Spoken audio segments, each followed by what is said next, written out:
Herkese Tatlı Sanatı Mutfağı kanalımdan merhabalar. Bugün sizler için başka hiçbir yerde tarifi olmayan, çok beğeneceğinizi düşündüğüm bir kurabiye tarifim var. İçi hurmalı cevizli, kurabiye hamuru ise çok beğeneceğinizi düşündüğüm bir kurabiye hamuru. Fazla vakit harcamadan hemen bu lezzetli tarifime başlayalım.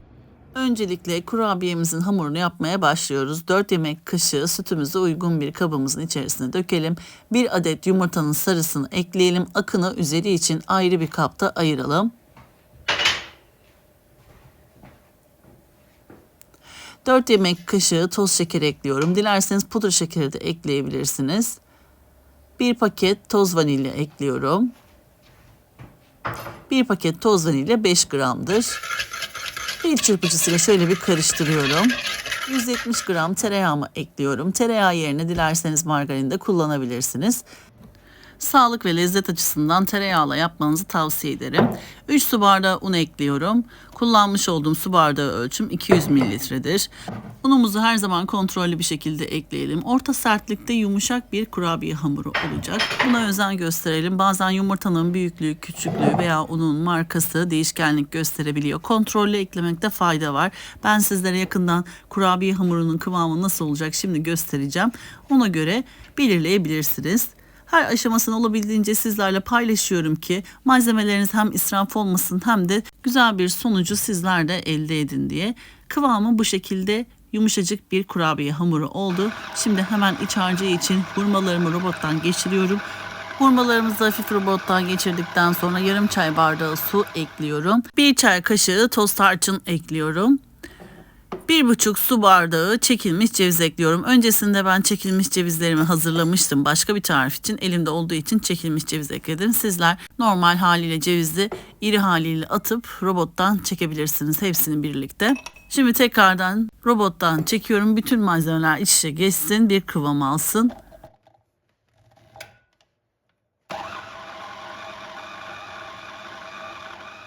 Hurmalı cevizli tarçınlı karışımımız hazır. Bu şekilde gördüğünüz zaman rengi açık gözükebilir ama piştiği zaman koyu renkte oluyor iç harcı.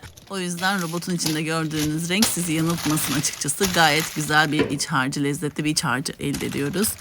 Şimdi 2 yağlı kağıdın arasına hazırladığımız kurabiye hamurumuzu merdane yardımıyla ince bir şekilde açalım. Kalın açmanızı tavsiye etmem. İnce olduğu zaman kurabiye hamuru ince, içi de bol dolgulu olduğu zaman çok daha lezzetli oluyor. İçerisinde hamurumuzun kabartma tozu yok. Çünkü kabartma tozu kullanmıyoruz. Hamurumuzun şekli dağılabilir, daha fazla kabarıp çatlayabilir. O görseli istemediğimiz için hamur kabartma tozu kullanmıyoruz. Hamur kabartma tozu yerine yumurtanın sarısı zaten güzel bir kıvam verecektir. Yumurta sarısı kullanmamız yeterlidir bu kurabiyenin tarifi için. Bu arada yağlı kağıtla hamurumuzu açarken bir yüzeyi, üst yüzeyi dümdüz çok güzel açılıyor gördüğünüz gibi. Ama arka yüzeyini çevirdiğimiz zaman yağlı kağıdın dokusu, çizik çizik dokusu hamurun arka yüzeyine geçiyor. O yüzden her iki tarafı da devamlı düz bir şekilde düzelterek yapmaya özen gösterelim ki dış yüzeyi kurabiyemizin pürüzsüz bir şekilde olsun. Bakın bahsetmiş olduğum şey bu şekilde. Hemen hamurun arka yüzeyini çeviriyorum. Gördüğünüz gibi kağıdın dokusu hamurun üzerine geçiyor. Hemen elinizde kağıdı düzeltin ve tekrardan merdane ile açarak hamurun üzerine düzleyin. Hamurun kenar kısımlarını ve üst kısmını bıçak yardımıyla keselim. Düz bir şekilde olmasını sağlayalım.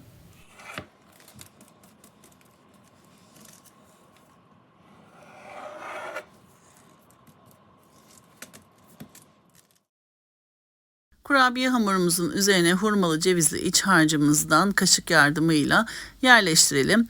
Kalınlığını sizler belirleyebilirsiniz. İnce bir çizgi olacak şekilde, her yerine eşit olacak şekilde iç dolgumuzu yayalım.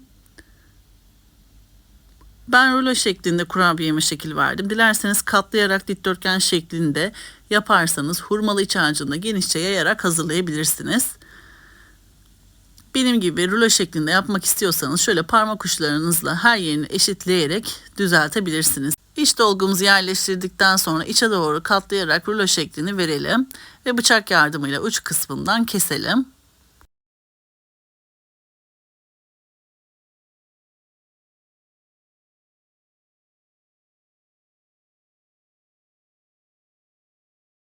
Kurabiyemizi kestikten sonra dilimler halinde kesip şekil verelim. İstediğiniz kalınlıkta, genişlikte kurabiyelerinize şekil verebilirsiniz. Ben uzun rulo şeklinde olmasını istediğim için biraz uzun tuttum ve sonrasında bıçakla dilimleyerek şekil verdim.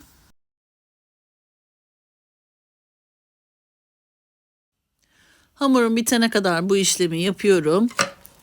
Toplamda 22 adet hurmalı cevizli kurabiyeler elde ettim. Dediğim gibi şekli biraz daha küçük yaparsanız daha fazla kurabiye de elde edebilirsiniz. Eğer daha çok kurabiye elde etmek istiyorsanız da malzeme ölçülerini yarı olarak arttırarak daha fazla kurabiye sayısı elde edebilirsiniz. Bu şekilde büyük yaptığınız zaman 22 adet hurmalı cevizli çok lezzetli kurabiyeler elde edebilirsiniz. Kurabiyelerimizi yağlı kağıt serili fırın tepsimize aralıklı bir şekilde dizelim. Üzerlerine ayırmış olduğumuz yumurta akını fırça yardımıyla sürelim. Ve her tarafını Hindistan cevizine bulayalım. Hindistan cevizi çok güzel koku, aroma veriyor. Hamurun dış yüzeyine sürmenizi tavsiye ederim. Gerçekten çok lezzetli oluyor bu şekilde. Pişerken bile fırından çıkan koku evinizi mis gibi kokutacak. Hindistan cevizi tüketmek istemezseniz eğer alternatif olarak susamla da etrafını bulayarak pişirebilirsiniz. Kurabiyelerimizi bu şekilde hazırladıktan sonra üzerlerine bir bıçak yardımıyla çizgiler oluşturalım. Sonrasında fırına verelim. Kurabiyelerimizi önceden ısıtılmış 170 derecelik fırın ayarında ağır ağır pişirelim. Üzeri ve altı güzelce kızardıktan sonra fırından alabilirsiniz.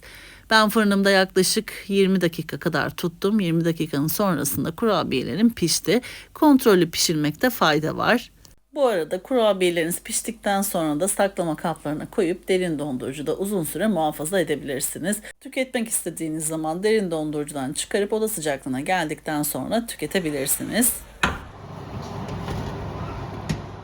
Kurabiyelerimiz fırından çıktı. Yakından da gördüğünüz gibi muhteşem oldular. Gerçekten yemesi çok keyifli. Çayın, kahvenin yanında çok seveceğinizi düşündüğüm bir kurabiye tarifidir. Şimdi sizlere yakından iç dokusunu, kıyırlığını göstermek istiyorum. Hem bir ısırık alarak hem de elimle bölerek kurabiye dokusunun ne kadar güzel olduğunu sizlere yakından göstermek istiyorum. Gerçekten denenmesi gereken bir tarif. Çayın, kahvenin yanında da en çok seveceğiniz, favoriniz olacak bir kurabiye tarifi. Sizler kurabiyenin iç dokusunu, kıyırlığını izlerken ben de sizler için küçük bir hatırlatmada bulunmak istiyorum. YouTube kanalıma henüz abone olmadıysanız YouTube kanalıma abone olmayı, paylaştığım videolarıma beğeni bırakmayı lütfen unutmayınız. Gün aşırı yepyeni tariflerimi kanalımda sizler için seve seve paylaşıyorum. Anında haberdar olabilmek için bildirim zilini lütfen açınız. Böylelikle yepyeni tariflerimi ilk siz görmüş olacaksınız. Bu tarifimi ve videomu beğendiyseniz eğer sevdiklerinizle paylaşarak bana destek olabilirsiniz. Tarifimi denedikten sonra da yorum kısmına düşüncelerinizi yazarsanız henüz tarifimi denememiş olan kıymetli takipçilerime fikir olmuş olacaktır. Şimdiden tüm destekleriniz için çok teşekkür ediyorum. Bir sonraki yepyeni tarifimde tekrardan sizlerle görüşmek üzere. O zamana kadar kendinize çok iyi bakın. Hoşça kalın.